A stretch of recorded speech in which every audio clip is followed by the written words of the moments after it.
हम खुशामदीद एक नई वीडियो के साथ हाजिर हैं। कुछ लोग होते हैं उनको बोलने का बहुत ज़्यादा शौक़ होता है और उनके बोलने से जो है वो चीज़ें ख़राब होती हैं। ऐसे ही काम जो है वो पीटीआई के साबिक़ रहनुमा और अभी उनका ताल्लुक़ जो है वो इस्तेकाम पाकिस्तान पार्टी से है, फैयाज़ुल हसन चौहान साहब। वो कहते हैं कि भाई तहरीक इंसाफ के सिर्फ वही उम्मीदवार इस इलेक्शन में जीतेंगे जो कमिटमेंट करेंगे। Tehreek Insaf as a party जो है उसका कोई एक सिंबल अब रहा नहीं है, तो फिर एज अ पार्टी जो है वो इलेक्शन में मौजूद नहीं है। अब जो उसके उम्मीदवार हैं वो आज़ाद उम्मीदवार के तौर पे जो है वो मैदान में उतरेंगे। तो चौहान साहब का कहना है कि वही उम्मीदवार जो है वो जीतेंगे जो कमिटमेंट करेंगे कि बाद में वो किसी और पॉलिटिकल पार्टी में शामिल हो जाएंगे या स्पेशली जो है वो जहांगीर तरीन साहब की इस्तेकाम में पाकिस्तान पार्टी में जो है वो शामिल होंगे। तो सिर्फ वही उम्मीदवार जो है वो जीतेंगे और वो वाले उम्मीदवार जो थोड़ा सा हार्ड लाइनर हैं, जो अपना स्टांस सख्त रखते हैं, तो इलेक्शन से 1-2 दिन पहले, जिसमें जैसे यास्मीन राशिद साहिबा हैं, इसके अलावा जो वो उम्मीदवार जो पीटीआई के बड़े सख्त रद्द अमल देने वाले हैं और जिनको ख़रीदना आसान नहीं होगा,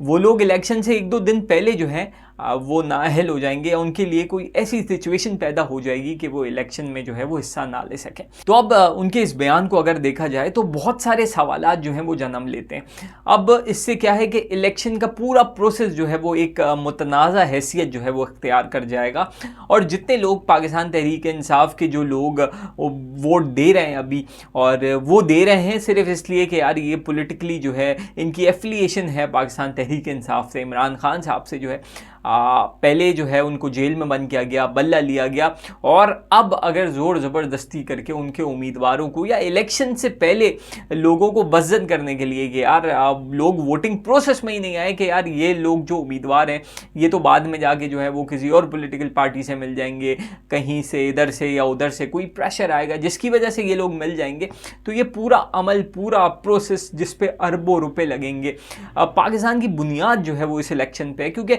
हर इलेक्शन जो है वो मुल्क के लिए होता है, मुल्क को आगे बढ़ाने के लिए होता है। इससे पहले जो है वो पाकिस्तान जो है वो दहशतगर्दी में था, यहाँ पे इन्वेस्टमेंट आती नहीं थी, लोग आते नहीं थे, कंपनीज आती नहीं थी, इन्वेस्टमेंट होती नहीं थी, मुल्क तरक्की उस सूरत में दहशतगर्दी की वजह से नहीं कर पा रहा था। अब जो है वो दहशतगर्दी तो नहीं है, लेकिन पॉलिटिकल सिनेरियो ऐसा क्रिएट किया जाता है कि इलेक्शन एक अच्छी चीज़ है, हर 5 साल बाद जो है वो नई हुकूमत आनी चाहिए, उसका मैंडेट जो है वो रिवाइज होना चाहिए और लोगों को ये हक हासिल होना चाहिए कि वो अपनी मर्जी से जो है वो नए लोगों को मुंतखब करें। यही जमहूरियत है और यही एक प्रोसेस है जो आइन ने हमें दिया है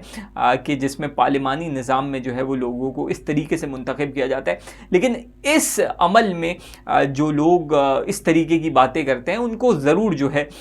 इस पर एक्शन इलेक्शन कमीशन को भी लेना चाहिए, इदारों को भी लेना चाहिए और उनकी पार्टी को भी लेना चाहिए, जहांगीर तरीन साहब को भी लेना चाहिए कि ये कोई अक्लमंदाना बात नहीं है। हाँ, उनको बोलने का बहुत ज़्यादा शौक़ है, बट कोई ऐसी बात करना कि जिससे पूरे प्रोसेस को जो है वो सवालिया निशान लग जाए और जितने लोग, जितनी पॉलिटिकल पार्टीज जो हैं वो पार्टिसिपेट कर रही हैं तो वो बेवकूफ़ हैं फिर। और ऐसे ही जो है वो इलेक्शन किए बगैर ही जो है वो जहांगीर तरीन साहब की पार्टी को या नून लीग को जो है वो मैंडेट दे दिया जाए, क्योंकि अभी जो एक जलसा हाफिजाबाद में नवाज शरीफ साहब का हुआ वो कोई एक बात जो है उन्होंने जो है